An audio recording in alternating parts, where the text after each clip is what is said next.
With your addition to this team, is it a fair expectation to see a clear pathway towards a World Cup competition come out of Chicago?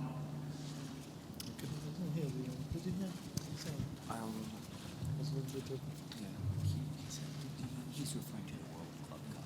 Like, he's referring to the... No, okay. Like, yeah, the World Club Cup. He's just saying... Let me rephrase. Do you expect now that you're here, Bastian, that World Cup goal for Chicago Fire is a realistic expectation? So the World Cup club. Well, not the World Cup. We as a club don't play for the World Cup, but we'll adjust it to MLS Cup. Yes. Do you think MLS Cup is a realistic expectation? But I hope that once, with the vision of Nelson and also Velko, that this club becomes to a world club, as you said. Do you plan in the future to represent your country again in international play? My country, I retired already from the national team. Not there.